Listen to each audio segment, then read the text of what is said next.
महाराष्ट्र में पूर्व deputy CM Ajit Pawar के विमान हादसे को लेकर लगातार सवाल खड़े हो रहे हैं।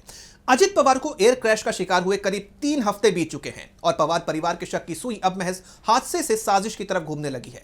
और शक जाहिर करने वालों में उनके परिवार के साथ ही एनसीपी शरद पवार गुट के नेता रोहित पवार भी शामिल हैं।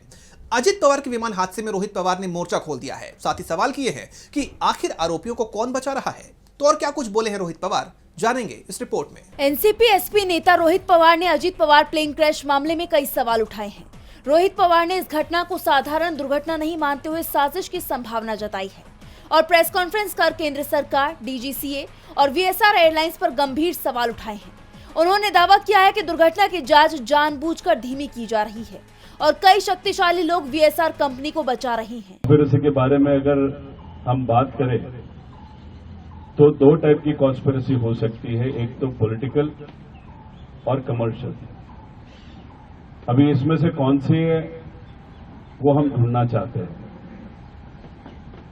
इसमें दूसरी बात ऐसे है कि जो कंपनी रिस्पॉन्सिबल है, जैसे वीएसआर रिस्पॉन्सिबल है, उसको अगर कोई सपोर्ट कर रहा है, उसको अगर कोई बचा रहा है, वो भी एक कॉन्स्पिरेसी हो सकती है। अजित पवार के भतीजे रोहित पवार ने कहा कि अगर अजित पवार के साथ न्याय होना है तो वो प्रधानमंत्री नरेंद्र मोदी और केंद्रीय गृह मंत्री अमित शाह ही कर सकते हैं और जानकारी देते हुए कहा कि वो इस मामले में प्रधानमंत्री को एक पत्र भी लिख रहे हैं।